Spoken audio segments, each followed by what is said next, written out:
नमस्कार. नीतिस्पंदन या चॅनलमध्ये आपले सहर्ष स्वागत आहे. आज आपण या व्हिडिओमध्ये पाहणार आहोत असा एक सुंदर धार्मिक पारंपरिक विषय.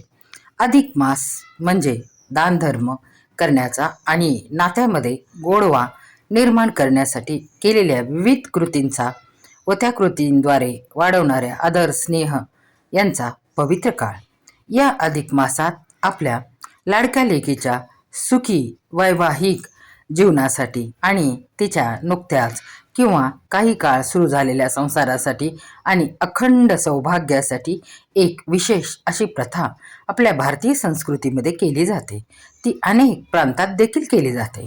ती म्हणजेच मुलीला चांदीची जोडवी भेट देणे. तर चांदीची जोडवी एकदा लग्नामध्ये दिल्यानंतर पुन्हा पुन्हा देण्याची आवश्यकता काय असते, यामागील हेतू काय, तर पाहूया. यामागील धार्मिक आणि वैज्ञानिक महत्त्व काय आहे, चला आपण हे जाणून घेण्यासाठी ह्या व्हिडिओमधील काही गोष्टींवरती लक्ष केंद्रित करूया. अधिक मासात मुलीला जोडवी देणे अत्यंत शुभ व फलदायी पवित्र असा विधी मानला जातो. तर काय होते की आपली विवाहित मुलगी असेल तर तिच्याकडील चांदीच्या जोडव्यांमध्ये थोडीशी चांदीची भर घालून नवीन जोडवी तिला देणे, अथवा जोडवी ही केवळ भेट नसून प्रेम, आशीर्वाद आणि सुखी संसाराची मंगल कामनेची प्रार्थना याचना असते, भेट असते.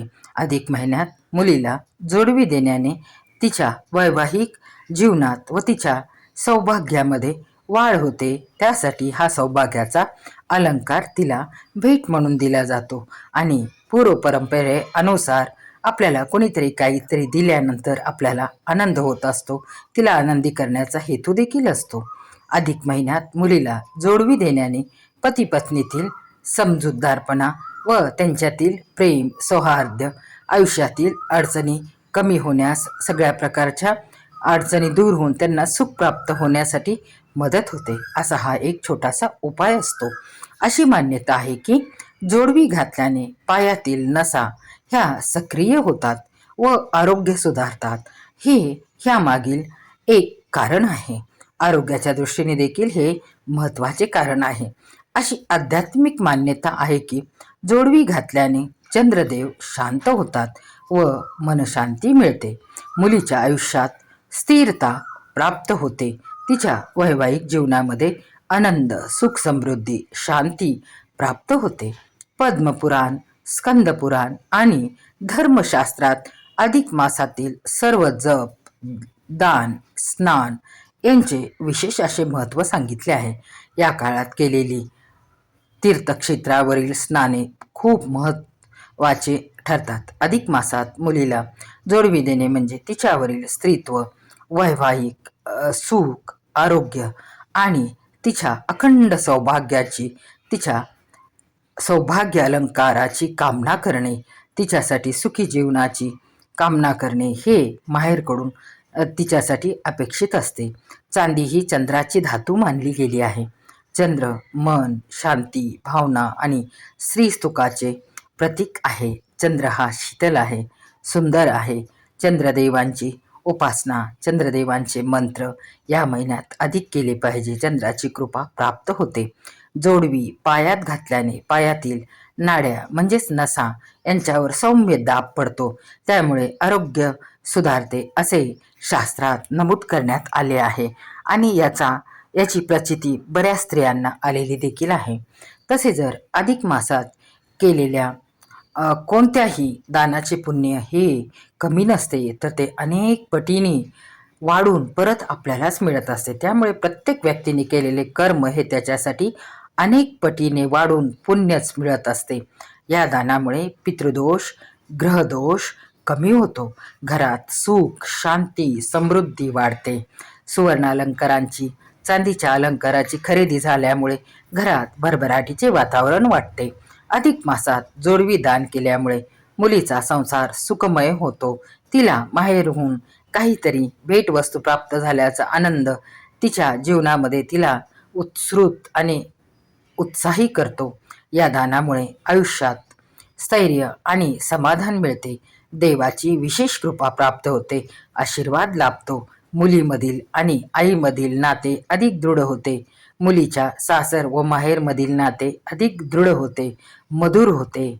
जोडवीसोबतच आपण हळदी, कुंकू, साडी किंवा मुलीसाठी एखादा ड्रेस, विविध प्रकारची फळे, नारळ, दक्षिणा, पैंजण, मेहंदी, कंगवा, आरसा, फुले, गजरा, एखादा गोड पदार्थ, पर्स, बांगड्या, सौंदर्य प्रसाधने, घड्याळ, धूप, अगरबत्ती, धार्मिक पुस्तके, देवांची मूर्ती, तांब्या, कलश इत्यादी वस्तू दान करू शकता. आणि हे करत असतानाच आपल्याला सामाजिकदृष्ट्याही काही दान करण्याची जाणीव आपल्यामध्ये असली पाहिजे. म्हणूनच या अधिक मासात आपल्या मुलीला जोडवी आणि सौभाग्याचे वाण देऊन तिचे आयुष्य आनंदाने भरून टाकण्याचा प्रयत्न माहेरच्या लोकांकडून केला जातो. काही व्यक्तींना हलकी फुलकी जोडवी घालायला आवडतात, तर काहींना भारदस्त जोडवी घालायला आवडतात. त्यांच्या इच्छेप्रमाणे ह्या वस्तू त्यांना दिल्या पाहिजेत. आई वडिलांचा हा आशीर्वाद तिच्या संसाराला कायम सुखी आणि समृद्धी देतो आणि तिचे संरक्षणही करतो. तर मग तुम्ही या अधिक मासात तुमच्या लाडक्या लेकीला, मुलीला किंवा सुनेला काय बरं भेट देणार आहात? आम्हाला कमेंट करून अवश्य सांगा. कारण अशा अनेक गोष्टींची उत्सुकता ही लेकीच्या आईलाच नव्हे तर समाजातील प्रत्येक आईला आवडत असते, उत्सुक असते. त्यामुळे नक्की कमेंटमध्ये सांगा. अधिक मासाचे महत्त्व आणि या महिन्यामध्ये करायचे विविध नियम, पूजा, विधी आणि सोपे उपाय याबद्दल तुम्हाला जर अधिक सविस्तर अशी माहिती हवी असेल तर मी खास तुमच्यासाठी एक अधिक मास विशेष प्लेलिस्ट तयार केली आहे. त्यामध्ये आपल्याला या सर्व गोष्टींची सविस्तर अशी माहिती मिळून जाईल. वर दिलेल्या आय बटन वरती किंवा खाली डिस्क्रिप्शन बॉक्समध्येही लिंकवर क्लिक करा. ती प्लेलिस्ट तुम्हाला नक्कीच पाहायला आवडेल आणि त्यातील आपल्याला वस्तू कोणत्या कशा पद्धतीने दान करायचे आहे याबद्दल देखील माहिती मिळेल. माहिती आवडल्यास चॅनलला सबस्क्राईब करायला विसरू नका. तसेच लाडक्या लेकीविषयीची करणारी परंपरा देखील विसरू नका. अधिक मासाच्या तुम्हा सर्वांना खूप खूप शुभेच्छा. मनाने श्रद्धेने आपले जीवन सुखमय आनंदमय हो. व्हिडिओ आपल्याला आवडला असल्यास व्हिडिओला लाईक करा आणि शेअर नक्की करा. धन्यवाद.